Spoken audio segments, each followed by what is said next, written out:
نعرہ سنو۔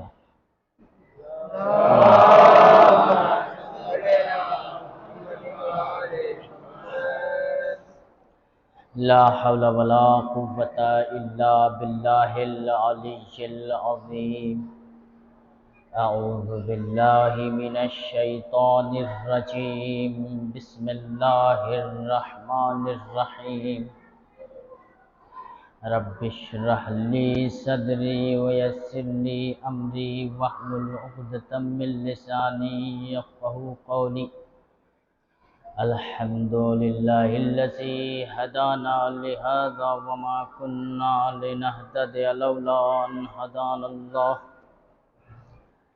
لقد جاءت رسل ربنا بالحق، مولانا مولى الثقلين جد الحسن والحسين أبي القاسم محمد مصطفى،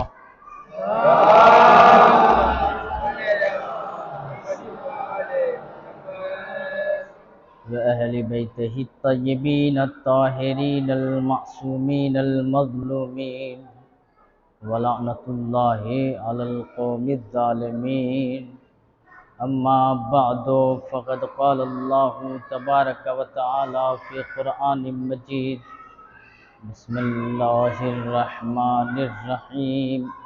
فأقم وجهك للدين حنيفا، فطرة الله التي فطر الناس عليها، لا تبديل لخلق الله، ذلك دين القيم ولكن أكثرهم لا يعلمون۔ صلوات محمد وعلى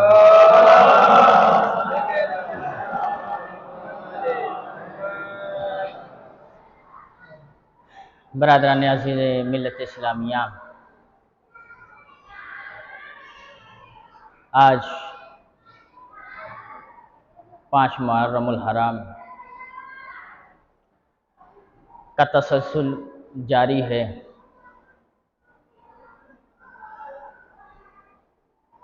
ہمارے دل، ہماری فکر، ہماری ذہنیت عزاداری میں مشغول ہے۔ خداوند عالم قرآن مجید میں ارشاد فرما رہا ہے، فَأَقِمْ وَجْهَكَ لِلدِّينِ حَنِيفًا، اپنا رخ سیدھا دین کی طرف کر لو۔ یہاں پہ فعل امر کا استعمال ہوا ہے، یعنی اللہ جب قرآن میں حکم دے دے وہ وجوب پر دلالت کرتا ہے۔ جیسے اقیم الصلاۃ یعنی نماز قائم کرو، یعنی کہ نماز پڑھنا واجب ہے۔ بدکاری نہ کرو یعنی اس کام کو چھوڑنا واجب ہے۔ روزہ رکھو یعنی روزہ رکھنا واجب ہے۔ اگر فقہی نظریے سے دیکھا جائے، شرعی لحاظ سے، کہا فاقم وجہک للدین حنیفہ، اپنا رخ سیدھے دین کی طرف کر لو۔ اگر نہیں ہے تو آپ خسارے میں ہیں، اس کا اپوزٹ یہی ہوتا ہے۔ اگر سیدھا رخ نہیں ہے تو آپ کی حقیقت، آپ کا وجود بیکار ہے، آپ کا وجود ناکارہ ہے۔ فطرت اللہ، پھر کہا فطرت اللہ التی فطر الناس علیہا، اللہ کی فطرت جو کہ فطر الناس علیہا، فطر الناس علیہا، جس پر اللہ کی فطرت پہ فطر کیا گیا ہے، فطرت الہی پہ انسان کو پیدا کیا ہے۔ پھر کہا لا تبدیل لخلق اللہ، اللہ کی تخلیق میں کوئی تبدیلی نہیں ہے، کوئی تغیر نہیں ہے۔ ذالک ہے دین القیم، یہی دین تمہارا کیا ہے، استوار ہے، جو ہم نے کہہ دیا ہے کہ سیدھا رخ دین کی طرف کر لو، اور اس کے علاوہ کوئی دین آپ کا استوار نہیں ہے، حقیقت نہیں ہے، سچ نہیں ہے، صرف اور صرف ہے دین القیم، یعنی یہی دین تمہارے لیے استوار ہے۔ پھر کہا وَلَكِنَّ أَكْثَرَهُمْ لَا يَعْلَمُونَ۔ ان تمام چیزوں کو اللہ نے کہہ کر کے آخر میں کیا کہہ رہا ہے کہ اکثر انسان لا یعلمون نہیں جانتے اس بارے میں، فطرت الہی کے بارے میں، جو کہ انسان فطرت الہی پہ پیدا ہوا ہے اس کو چاہیے کہ سیدھا دین کی طرف رخ کر لے، اس کو چاہیے کہ اس دین کے بارے میں تھوڑا سا پہچان اور تھوڑا سا شناسائی حاصل کر لے۔ کیوں؟ اس لیے کہ اس دین میں کوئی تبدیلی نہیں ہے، کوئی تغیر نہیں ہے۔ اور پھر کیا کہہ رہا ہے؟ وَلَكِنَّ أَكْثَرَهُمْ لَا يَعْلَمُونَ، یعنی اکثر لوگ نہیں جانتے ہیں کہ فطرت الہی کیا ہے۔ ہم نے انسان کو فطرت الہی پر پیدا تو کیا، لیکن کیوں کیا؟ ہر انسان کی تخلیق کو پیدا کیا، ملائکہ، جن، نباتات، جمادات، یہ جو جانور، حیوانات، ان تمام چیزوں کو اللہ نے پیدا کیا، لیکن اس کے بعد انسان کو پیدا کیا، یعنی انسان نچوڑ ہے ان تمام مخلوقات کا۔ ان تمام مخلوقات کو پیدا کرنے کے بعد اللہ کو انسان کو تخلیق دی، کہا کہ انسان اپنی تخلیق کی اپنی وجود سے ناواقف ہے، یعنی اکثر لوگ نہیں جانتے۔ یعنی کیا مطلب؟ 100 میں سے اکثر کتنا آتا ہے عزیزان؟ 70% آتا ہے جہاں تک مجھے علم ہے۔ یعنی کہ اس دنیا میں 4 ارب کی آبادی ہے، 4.5 ارب آبادی، اس وقت شاید کہ 5 ارب آبادی بڑھ گئی ہو۔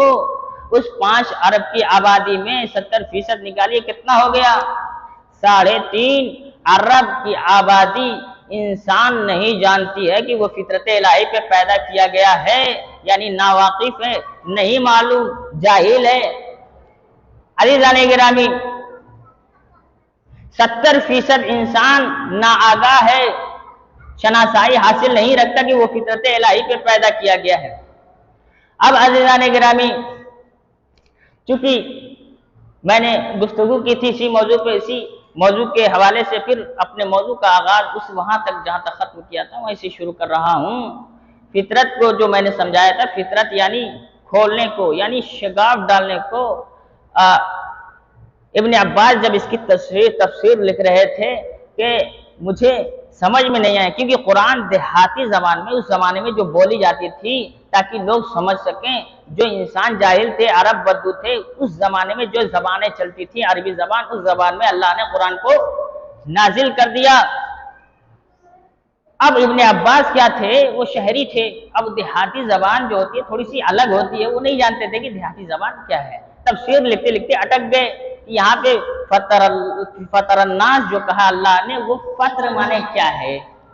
تفسیر کا مطلب کیا ہوتا ہے؟ کھل کر بیان کرنا، تھوڑا سے بھی شائبہ نہ رہ جائے، اس کو بولتے ہیں تفسیر، یعنی وضاحت، تفصیلات۔ ایک جگہ گئے، دیکھا کہ 2 لوگ لڑ رہے تھے، ایک کنویں کو لے کر لڑ رہے تھے۔ کہا کہ انا فطرتھا، انا فطرتھا۔ ابن عباس پوچھ رہے ہیں کہ بھیا یہ انا فطرتھا کیوں کہہ رہے ہو؟ ان لوگوں نے کہا کہ میں انا فطرتھا اس لیے کہہ رہا ہوں کہ یہ کہہ رہا ہے کہ میں نے اس کنویں کو کھودا ہے، یہ کہہ رہا ہے کہ میں نے اس کنویں کو کھودا ہے۔ تو عزیزان گرامی، پھر وہاں پر ابن عباس کو یہ سمجھ میں آیا کہ فطر الناس اللہ نے کیوں استعمال کیا؟ کیوں کہ اللہ نے فطر الناس اس لیے استعمال کیا کیونکہ جب اللہ نے تمام مخلوقات کو پیدا کیا تھا، انسان نہیں بنایا تھا، جمادات بنایا تھا، لیکن وہ ابدی زندگی نہیں تھی، نباتات بنایا تھا لیکن وہ ابدی زندگی نہیں تھی، حیوانات کا وجود تھا لیکن ابدی زندگی نہیں تھی۔ لیکن عزیزان گرامی، ابدی زندگی کس کی تھی؟ انسان کی تھی ابدی زندگی۔ جب ابدی زندگی انسان کو، وجود کو اعلیٰ علین کا مقام دینا تھا تو کہا کہ ان تمام چیزوں کو، نستی کو، احمدستان کو، عدمستان کو، فنا کو، سب چیزوں میں اللہ نے اپنے وجود سے، اپنے امر سے، اپنے حکم سے ایک ایسا وار کیا کہ فنا 2 ٹکڑوں میں ہو گیا، یعنی جدا ہو گیا۔ کا فطر الناس، ہم نے انسان کو فطر کر دیا، یعنی شگاف ڈال دیا۔ کس میں؟ فنا میں، عدمستان میں شگاف ڈال دیا۔ اب یہاں پہ فطرت کے معنی ہے ایک شگاف ڈالنے کو، یعنی کہ ہر آدمستان کو اللہ نے مٹا دیا، کس کے لیے؟ انسانوں کے لیے، انسان کے وجود کو آبادستان یعنی ہمیشہ کو باقی رکھنے کے لیے تمام کے تمام وجود کو انسان کے نیچے رکھ دیا، اور اس کو آبادی زندگی نہ دے کر کے بلکہ انسان کو آبادی زندگی دے دی۔ اعلیٰ علیین کا مقام انسان کا ہے، بلکہ ان تمام مخلوقات کا نہیں ہے۔ صلوات بر محمد وعلی محمد۔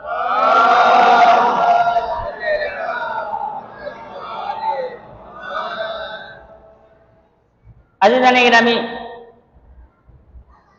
لفظ جو فطرت ہے، اب اس کو تھوڑا سا اور وضاحت کرو کہ مشرق میں اور مغرب میں اس کا استعمال کیسے ہوتا ہے، ہم کو سمجھ میں آنا چاہیے، کیونکہ مغرب جو اس کا معنی کیے ہوئے ہیں نیچر، کیا ہے؟ نیچر۔ اب نیچر جو ہوتا ہے وہ اسلامی لحاظ سے اگر دیکھا جائے نیچر کو کہتے ہیں طبیعت، جو کہ طبیعت نیچر، اب ان کا جو کانسیپٹ ہے وہ صرف اور صرف طبیعت تک محدود ہے، ان کا تعلق فطرت سے نہیں ہے۔ اب مغرب میں جائیں گے، ایک چیز ہے غیرت، جو کہ آپ کو ان کو انگلش میں معلوم نہیں ہوگا غیرت کے معنی کیا ہے، کیوں کہ اس کے اندر ان لوگوں کے اندر غیرت کا نام و نشان نہیں ہے، کیونکہ شادیاں عام طور سے بھی کہیں بھی کی جا سکتی ہے، وہاں پہ یہ چیز کا لحاظ نہیں رکھا گیا، اس لیے ان کے اندر غیرت کا نام نشان نہیں ہے، اس لیے انہوں نے تحقیق نہیں کی غیرت کے معنی کیا ہے۔ تو عزیزان گرامی، وہاں پہ جو فطرت کا کانسیپٹ ہے وہ یہ ہے کہ انسان جو کھاتا ہے، یعنی کلچر نیچر یہاں پہ نیچر یعنی انسان جو کھا رہا ہے، پی رہا ہے، کیا کام کر رہا ہے، کون سی شہوت حاصل کر رہا ہے، کیسی زندگی کر رہا ہے، عیش و عشرت کی زندگی کر رہا ہے، ساری زندگیاں اگر انسان اچھی طریقے سے گزار رہا ہے تو اس کا نیچر اچھا ہے۔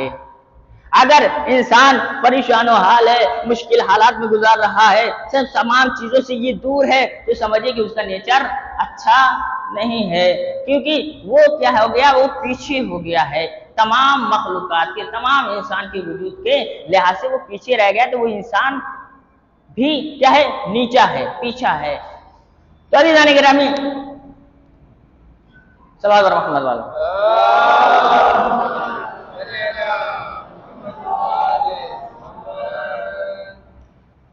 تو عزیزان گرامی، اکثر لوگ ہم کہتے ہیں فطرت جو محجوریت کا باعث بنا ہے ہمارے اندر، وہ اسی وجہ سے بنا ہے کہ اللہ نے کیا کہا؟ وَلَكِنَّ أَكْثَرَهُمْ لَا يَعْلَمُونَ، اکثر لوگ نہیں جانتے کہ جو ہم نے انسان کو فطرت الہی پہ پیدا کیا ہے وہ فطرت ہے کیا۔ اس لیے انسان جب نہیں جانتا ہے تو وہ کیسے نام لے گا کہ آپ کی فطرت کیسی ہے؟ نام کیا لیتا ہے؟ آپ کی طبیعت کیسی ہے؟ ہم واٹس ایپ کرتے ہیں، کسی کو ایس ایم ایس کرتے ہیں تو وہ کیا کہتے ہیں کہ بھائی صاحب آپ کی طبیعت کیسی ہے، آپ کے حال چال کیسے ہیں، یعنی حال چال دلالت کرتا ہے طبیعت کے اوپر، اور طبیعت دلالت کرتی ہے بدن کے وجود پر۔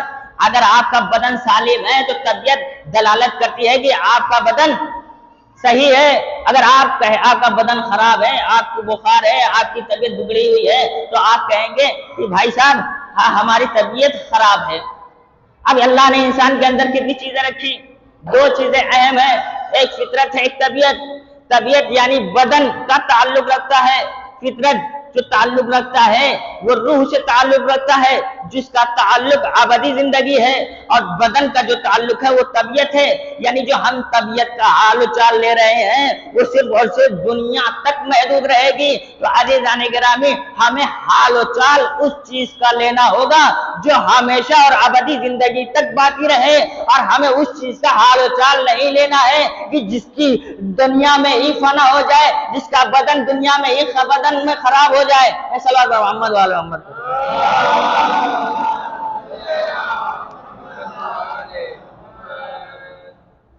فطرت بیمار ہوتی ہے، کیسے بیمار ہوتی ہے؟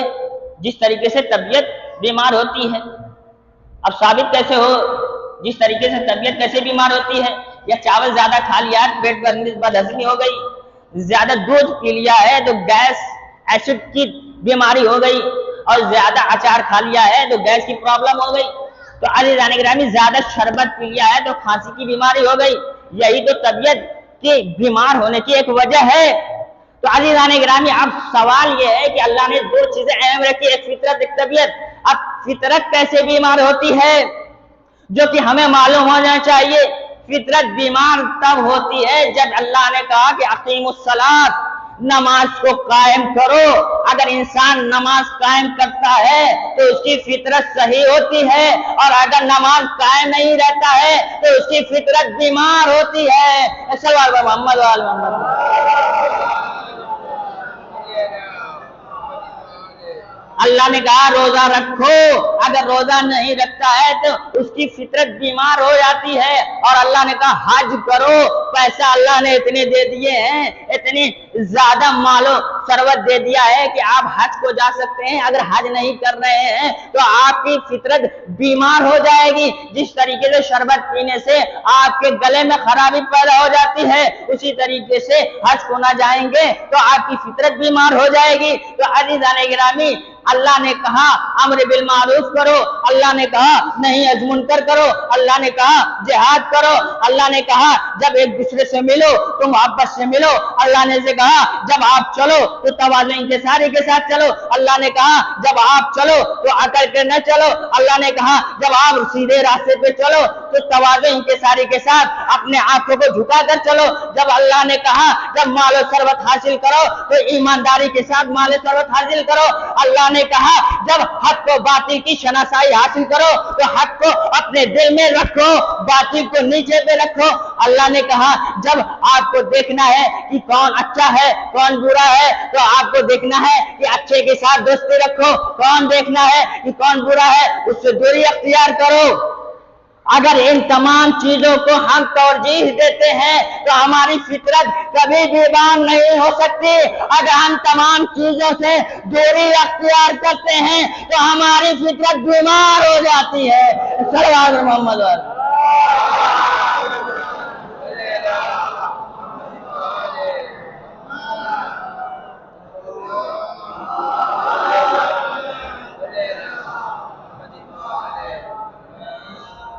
عزیزان گرامی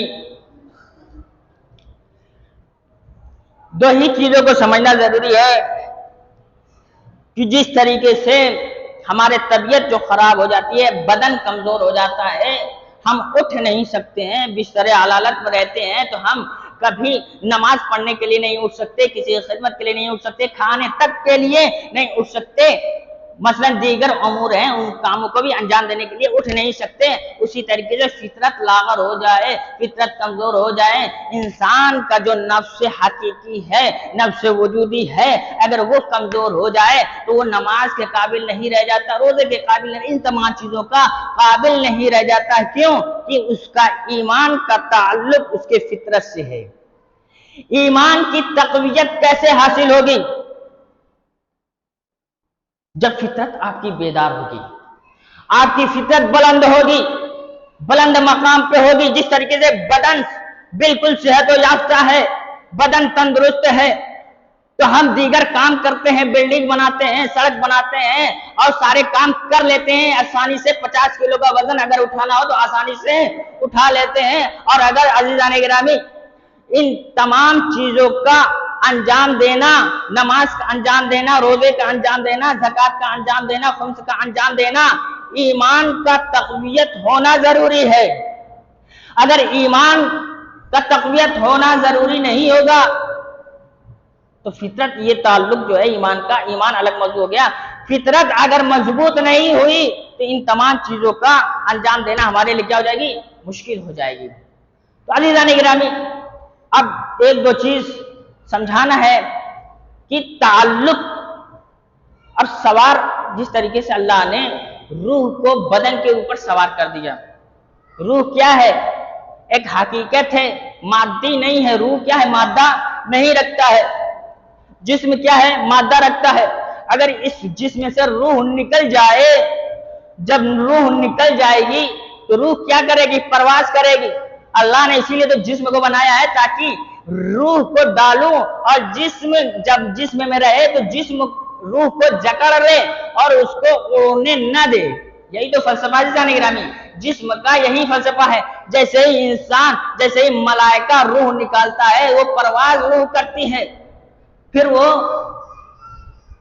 برزخ میں چلی جاتی ہے، قبر میں چلی جاتی ہے. قبر یہ جو آپ محسوس کر رہے ہیں انسان، پھر کبھی موقع ملا تو انسان اس کا بھی فلسفہ بنائیں گے کہ جو قبر کا جو تصور ہے، یہ قبر جو جہاں پہ کھودی جاتی ہے یہی قبر ہے. قبر کا ایک الگ فنڈامنٹل ہے. قبر کہاں ہے، قبر کا نام کیا ہے، قبر کیا چیز ہے، اس کا الگ موضوع. عزیزان گرامی، کیا موضوع چل رہا تھا؟ فطرت کو اللہ نے طبیعت کے اوپر سوار کر دیا. کس کے اوپر؟ طبیعت کے اوپر. جس طریقے سے روح کو اللہ نے بدن کے اوپر ڈالا، بدن کے اندر ڈالا، تاکہ انسان کی روح جو چلتی رہے. اور اللہ اسی طریقے سے پھر آزمائش کہ انسان کیسے روزہ رکھے، کیسے کھائے پیے. اگر پرواز کرے تو انسان کہیں بھی پرواز کر جائے گا. یہاں سے اس کے گھر جانا ہے تو آسانی سے اس کے گھر سے وہاں سے گھر چلا جائے گا. یہ تو بہت ساری چیزیں فساد و باطل، یہ فساد برپا ہو جائے گا. تو اس لیے بدن میں اللہ نے روح ڈال دیا تاکہ انسان اڑ نہ سکے، پرواز نہ کر سکے. تو جس طریقے سے انسان کے اندر، بدن کے اندر روح ہے، اسی طریقے سے ایک مثال کے ذریعے واضح کروں تب انسان کو سمجھ میں آئے گی کہ فطرت کو اللہ نے طبیعت کے اوپر سوار کیا. کیسے مثال کے دینا ضروری ہے عزیزان گرامی. جعلی مثال ہے، حقیقت نہیں ہے. ایک انسان جو تھا، جو مجنون تھا. کیا تھا؟ مجنون. اس کو ملاقات کرنی تھی لیلا سے. ایک جعلی مثال ہے، حقیقت نہیں ہے، لیکن ایک چیز کو سمجھانے کے لیے. حقیقت عشق دیکھیے، لیلا کو مجنون سے ملاقات کرنا ہے. اب سوار کیا ہو، کہاں ہوتا ہے؟ اونٹنی پر سوار ہوتا ہے. جب اونٹنی پر سوار ہوا، ظاہر سی بات ہے اونٹنی کا بھی ایک بچہ پیچھے ہے، موجود ہے، اور اس کی بھی محبت کس سے ہے؟ اپنے بچے سے ہے. کیا ہے؟ اپنے بچے سے. بہت غور سے سنیے تبھی سمجھ میں آئے گی. اپنے بچے سے ہے. اب جو محبوب، جو عاشق ہوتا ہے، مجنون ہوتا ہے، وہ سوار ہوتا ہے کس پر؟ اونٹنی پر سوار ہوتا، چلتا ہے آگے. کس کے ملنے کے لیے؟ لیلا سے ملنے کے لیے. اب جیسے ہی چلتا ہے، عزیزان بیدار رہتا ہے تو راستے میں کوئی رکاوٹ نہیں ہوتی. اس کا راستہ، اس کا تسلسل رہتا ہے، آگے بڑھ رہا ہے. اب جیسے ہی اس کو نیند آ جاتی ہے تو وہ سو جاتا ہے. اب جو پالتو چیزیں ہوتی ہیں، جو سودائے ہوئے جانور ہوتے ہیں، اس کو احساس ہو جاتا ہے کہ میرا مالک سو رہا ہے یا جگ رہا ہے. تو وہ سودائے ہوا جانور، اس کو معلوم ہو گیا کہ میرا مالک کیا کر رہا ہے؟ سو رہا ہے. تو اب اس کا محبوب کون ہے؟ اس کا بچہ ہے جو پیچھے چھوڑے آ رہی ہے. اس کو بھی تڑپ ہے کہ میں اپنے بچوں کو چھوڑ دوں گی تو میرا کیا ہوگا، میرے بچے کا کیا ہوگا، میرے اندر اور اس کے اندر کیا ہو جائے گی؟ جدائی ہو جائے گی. اب جیسے ہی دیکھا کہ میرا مالک سو گیا ہے تو وہ سونے کا فائدہ، کیا سونے کا فائدہ اٹھا کر کے وہ پھر اپنے بچے کی طرف آ جاتی ہے. کیوں؟ کہ اس کا بچہ اس کا محبوب ہے، اس کا معشوق ہے، محبت کرتی ہے، اور وہ واپس چلی آتی ہے اپنے بچے سے ملنے کے لیے. اب اللہ کرام جیسے ہی آتے ہیں، اونٹنی آتی ہے اور بچے سے ملنے کے لیے فوراً آنکھ کھل جاتی ہے. اس کی مجنون کی آنکھ کھل جاتی ہے. پھر دیکھتا ہے کہ جیسے ہی آنکھ کھلی چونک گیا، یہ میں جس جگہ سے حرکت کی تھی میں تو وہیں پہ ہوں، مجھ کو تو جانا ہے کہیں اور. آخر کیا وجہ ہے کہ میں جہاں پہ ہوں میں وہی ہوں؟ کیا وجہ ہے؟ جہاں پہ ہوں میں وہی ہوں. کیوں؟ اس لیے کہ وہ سو رہا تھا، اس کے سونے کا فائدہ اونٹنی نے اٹھایا اور وہ اپنے مقام، اپنے محبوب کی طرف چلی آئی. اب جب دوسری مرتبہ اپنی آنکھیں کھولی رکھی تو وہ جب اپنی آنکھیں کھولی رکھی تو وہ اپنے لیلا کی طرف پہنچ گیا۔ فرق تو یہی ہے کہ اللہ نے اسی طریقے سے سوار کس پہ کیا؟ فطرت کو طبیعت پہ سوار کیا۔ اگر فطرت آپ کی طبیعت پر سوئی رہے تو آپ کہیں آگے نہیں بڑھ سکتے، اور اگر آپ کی فطرت طبیعت پہ جاتی رہے گی تو آپ کی فطرت اعلیٰ پہ پہنچ جائے گی۔ صلوات بر محمد و آل محمد۔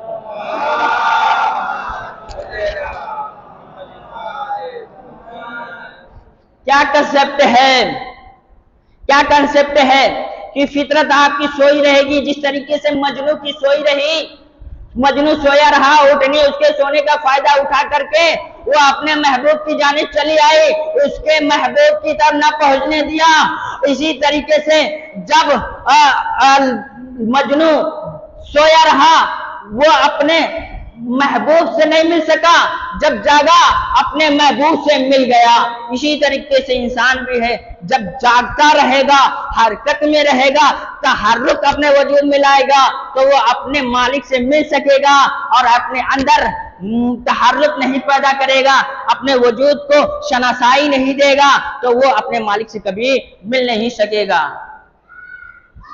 عزیزان گرامی، جس طریقے سے تالاب کا پانی ہوتا ہے، اگر وہ ٹھہرا رہے، تحرک نہ کرے، حرکت نہ کرے تو وہ پانی کیا ہوتا ہے؟ سڑ جاتا ہے، بدبودار ہو جاتا ہے، اس کا پانی پینے کے قابل نہیں ہوتا ہے۔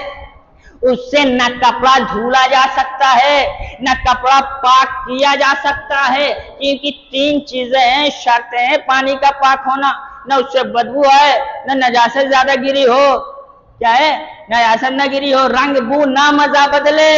تو شرط یہی ہے کہ جب انسان اپنے آپ کو تحرک میں نہ لائے، یعنی اپنے آپ کو حرکت میں نہ لائے، اپنے آپ کو وہی محسوس کرے جہاں پہ ہے، ہم کو وہی کھانا ہے، وہی پینا ہے، وہی رونا ہے، اگر خدا بندی کے عالم کے بارے میں جاننے کی کوشش نہیں کرے، اگر خود شناسائی کے بارے میں جاننے کی کوشش نہیں کرے، اگر اس عالم دنیا کے بارے میں جاننے کی کوشش نہیں کرے، اگر اس عالم شمسی کے بارے میں جاننے کی کوشش نہیں کرے، اس عالم چاند کے بارے میں جاننے کی کوشش نہیں کرے، عالم ستارے کے بارے میں جاننے کی کوشش نہیں کرے، یہ تمام مخلوقات کیا ہے، ہمارا وجود کیوں پیدا ہوا، ہمارا مقصد کیا تھا، اگر ان تمام چیزوں کا شناسائی حاصل نہیں کرے تو وہ انسان اسی پانی کی طرح ہے جو تالاب کا پانی ہے، بدبودار پانی، بدبلا پانی، نہ اس سے حاصل کیا جا سکتا ہے، نہ اس سے استفادہ کیا جا سکتا ہے کچھ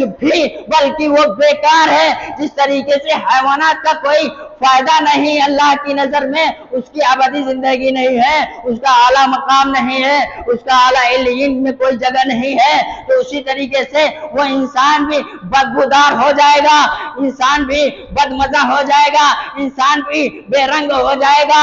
تو اسی طریقے سے جب انسان بدمزہ ہو جائے گا، بے رنگ ہو جائے گا، سڑ جائے گا، تو اس کا وجود اور جانور کے وجود میں کیا فرق رہ جائے گا؟ صلوات بر محمد و آل محمد۔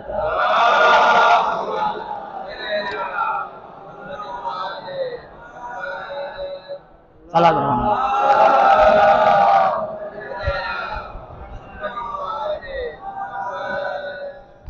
عزیزان گرامی، دو تین باتیں بس گفتگو ختم کر رہا ہوں۔